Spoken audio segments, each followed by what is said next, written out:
Hey everyone, Ben Barrows, aka Random Crown, back for part 4 of this 162 Bounty Builder hand history review.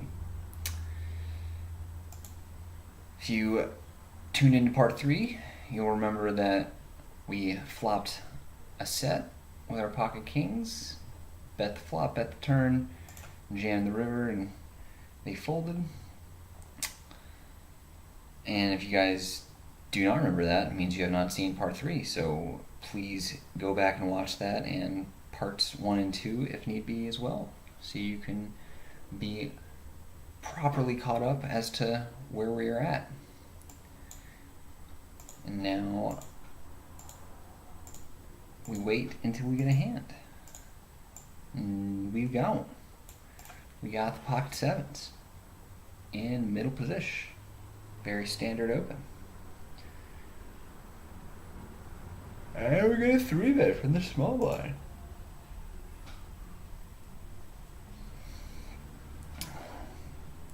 It's not that much more. Only 3K into a pot of nearly 10K. We're getting about 3 to 1. And we need 7 to 1 to make a set. But there will be times that we can win the pot without a set. So, because sevens is a good enough hand to play post with, especially in position, we decided to call. And I think the main factor here, which made this a call, is that we are on the bubble. Like, we're a couple people at most away from the money, maybe on the direct bubble. So we decided to call here to put some post-flop pressure potentially on the 3-better. Like, when we don't make sets, we might be able to like float or bluff raise and put them in a tough spot since we have them slightly covered, and they, probably don't want to get it in, with just like a one pair type hand, when we're so close to the money. But it makes it a lot easier when we just flop middle set on this ace high board. So we decided to just call. No real reason to raise there, not too worried about straight draws, and there's no flush draw. But now there's a flush draw on the turn, so we got to bet. We decided to bet really small, just a quarter of the pot, to induce a check raise bluff or a call with worse. And we get our check raise and decide to just flat to keep in,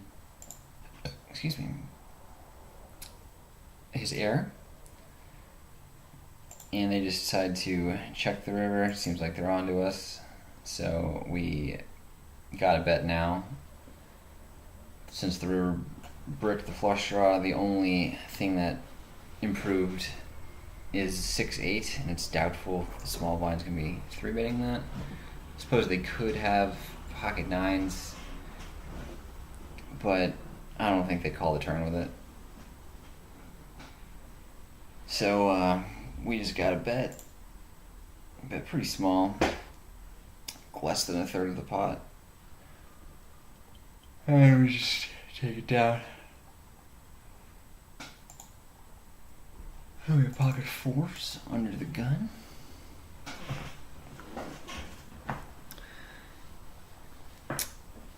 In general, you want to fold these smaller pairs in early position, but we have everyone covered and we're still in the bubble, so it's a good spot to apply pressure.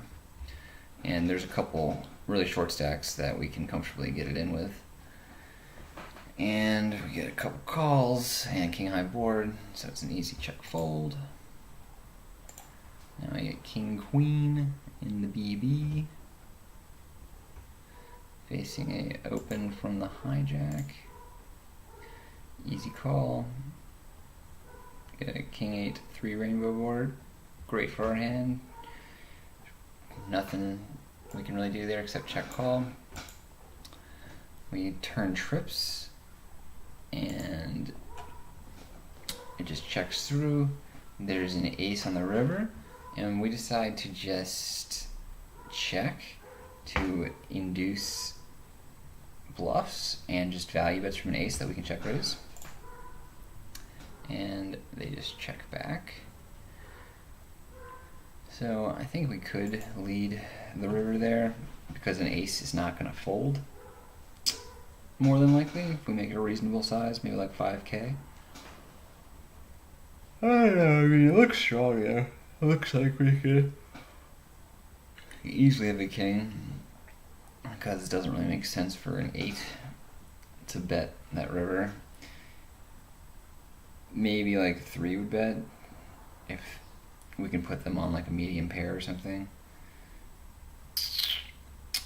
But yeah, I think checking is cool because if they have air, that's the only way we can get more money from them. And they will bet an ace sometimes, you would think. But if we are more certain that their range is weighted towards an ace, then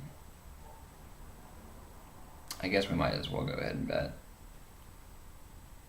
Because when we check raise, they're not really going to pay us off that lightly. Like, it's kind of obvious that we have a king when we check raise the river, so it's doubtful. Yeah, we really get called. So we might as well just go ahead and bet ourselves because they're probably going to call a bet with an ace, but they're not necessarily going to bet themselves when checked to. But I think we played it fine. They just, don't always bet when they pair. Yeah, can't do anything about that. And we just ship the bleezies with our power fours over the gun again. Again, it's not a hand we usually raise with there, but when we have everyone covered and there's some short stacks, it becomes a much better spot. We ship it blind versus blind there with the ace deuce suited for the standard. Oh wait, what happened here? Oh, we 3-bet? That's what happened. Okay. The hijack opens 2.5x, and then we 3-bet to a little under 3x. It's a good spot. Since we are committed to call the BB's shove, so it makes our 3-bet look stronger. I believe we still could be on the money bubble, which is likely why I did this. We have increased full equity because of it. But even if not, it's still a fine spot. Now we have ace queen on the button, facing a raise from the gun +1. And we 3-bet. Oh wow, yeah, that's an awesome spot. We decided to 3-bet to an amount that looks like it could be bluffy.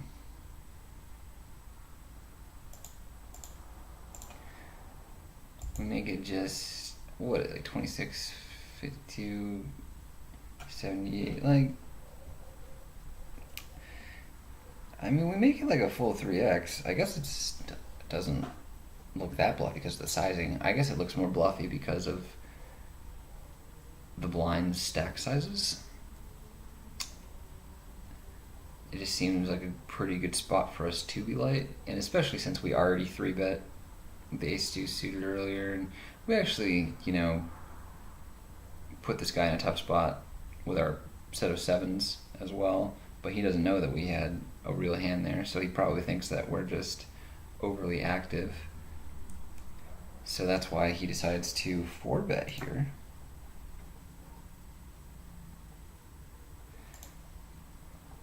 And we know that they know that we, have been raising a lot, so we can widen their 4-betting range here because they're going to figure us to be light. So, they've got to widen what they're four betting with, and if we can ever include air, maybe something like King Jack, with blockers. It's just decided to four bet here. We're happy to just five bet, get it in. Maybe Ace Jack decides to four bet it. And then he's gonna have some pocket pairs like nines and tens and jacks and stuff. I don't know. You would expect them to just ship it, but sometimes they decide to just four bet call to potentially induce light five bet chips. So we decided to just go all in, and somehow they fold after putting in nearly half their stack. It was a pretty sick spot there. Yeah, it's really spewy to just four bet full half your stack. He needed to just call it off. I mean, I guess he just had complete air. Maybe I don't even know what he would do that with there.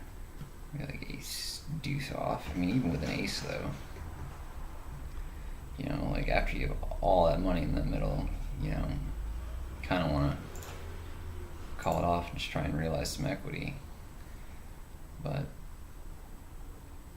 some people just don't want to bust the tournament. And here we have pocket sevens.